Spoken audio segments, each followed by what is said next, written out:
Hi, you are watching a video where I don't know what's going to happen yet, but my name is Erica and I am a Finnish photographer, coach, supporter of people, encourager of people, the cheerleader of people. And for quite a while now, I have felt utterly lost in my mission in life, in my business, and I guess those are very powerfully intertwined, those two, and that's also how I want it to be. I don't want to have a separation between what I do and who I am, or what I represent. And yeah, so I've been struggling a lot. And in the beginning of May, actually it was the end of April, it was the last day of April, which in Finland is a celebratory day, as 1st of May is, but we always celebrate on the day before, so on the eve. And I woke up that morning and I just felt really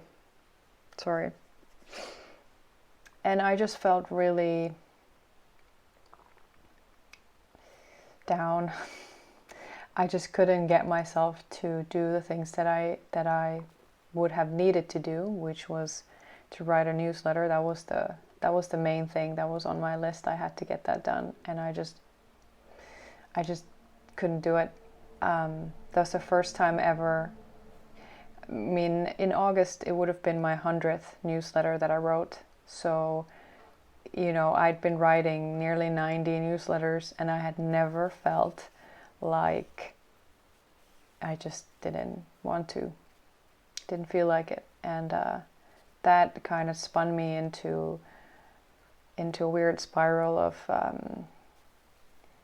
what am I doing? What do I want? Well, I don't know even if that's accurate. It's more that at the time I thought it was burnout.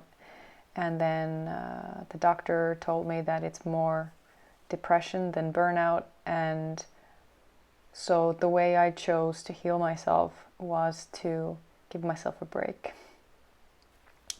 And by a break, I don't mean, okay, well, you sleep for a week and then you're fine. Actually, that's kind of what I assumed that would happen, but that's not what happened. And I just let myself be, essentially. It was hard to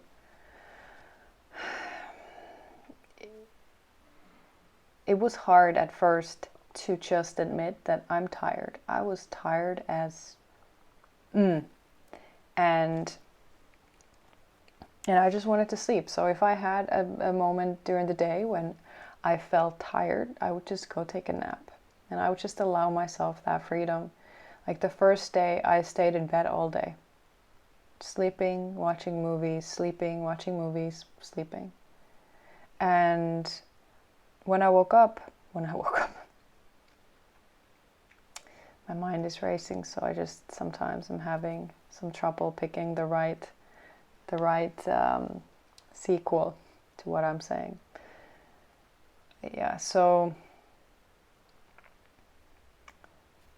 I've allowed myself to be, and one of the biggest lessons for me in this, and it's only been, well, nearly 3 months now, in such a short amount of time, I feel like I've come to myself in a completely different way, because I used to think, right now I just feel like I'm on the verge of tears the whole time, and here they come.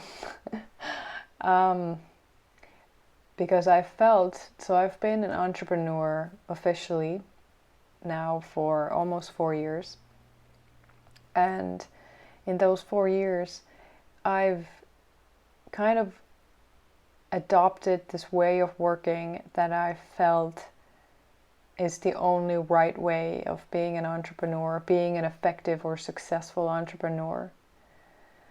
Been reading so many books, watching so many videos, TED Talks, lectures, taking classes, courses, and then somewhere along the lines of all of that, I've lost sight of who I am and what makes me me and what works for me. And I believe that the reason why I had this breakdown was because I wasn't listening to myself. And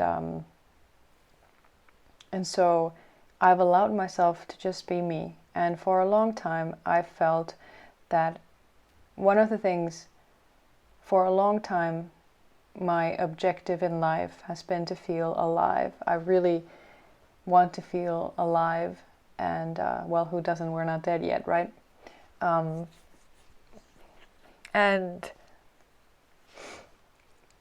I always thought that I feel the most alive when I'm traveling, when I'm outgoing, when my energy is high and I'm happy and excited, and it's like this kind of energy. And when I was forced to slow down, I realized that actually I feel really alive when I'm sitting alone in peace and quiet with my notebook, writing, either just journaling or writing poetry, when I'm reading, when I'm just thinking, listening, feeling, when I'm just being. And that was a huge revelation for me, because it's the opposite of what I thought that I needed to make me feel alive, because I always thought that I need to go, but maybe I just needed to slow down. And it has been one of the most powerful moments or revelations in my life. Really, it's really powerful. Because I think it's almost like you give yourself permission to be you instead of having to be something or some way or someone that you think you need to be in order to be accepted. But actually, the only person who needs to accept you the way that you are is you. And I think that's the hardest job of all. And how can we? I mean, it's that I don't want to say cliche, but it's that what everybody says and talks about, and probably comes from the Bible, is you can't love others until you love yourself. And it's the same thing. You can't accept others until you accept yourself, or maybe the other way around. Others can't accept you until you accept yourself. And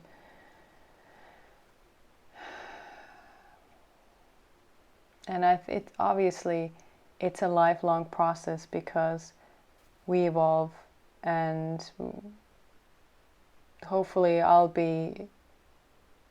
if I'll still be alive in 50 years or 40 years or 30 years or even 10 years, that whatever the things that have happened and have changed me, have evolved, will have I lost not track of time, I lost my train of thought.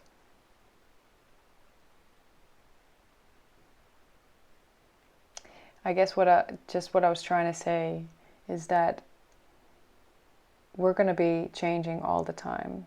So I think the hope is that we give ourselves the space and the freedom to change, and that we surround ourselves with people who also embrace it, who also embrace us and that person that we're going to be.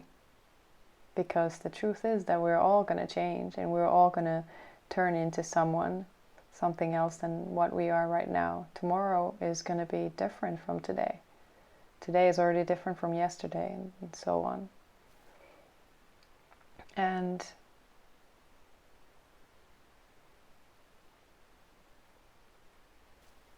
our culture is so filled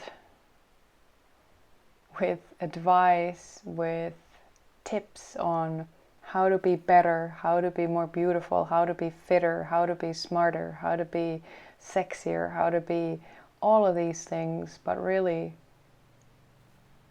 we all should just look inwards and see who we are, who we really want to be. Not what we think society wants from us, not what we think our significant others or our friends or family want from us, but what do we want? Because Rumi has a really nice quote. There's a really nice quote from Rumi that says, "It's your road and yours alone. Others may walk it with you, but no one can walk it for you." And I think here's the thing. If you're walking barefoot in a really rocky area, you're the one who's going to be feeling the pain, even if you had someone holding your hand while you're walking, or if you had just company. Maybe they have shoes, but you don't. So it doesn't matter that they have shoes. It does not matter that they're with you, because they can't take away that pain. The pain is still there. So you want to make sure that you're equipped for whatever you're going through at the time. So that requires you to listen in on who you are, what is going on with you and your life right now in this moment, and what do you need. If you don't have shoes and you're going to go hike a crazy ass mountain, well, you're probably going to want to get some hiking boots. Just saying. Don't go with your flip-flops. Don't pretend you're going to Hawaii. You're not. You're hiking on a mountain with sharp edges. So that's all I'm saying.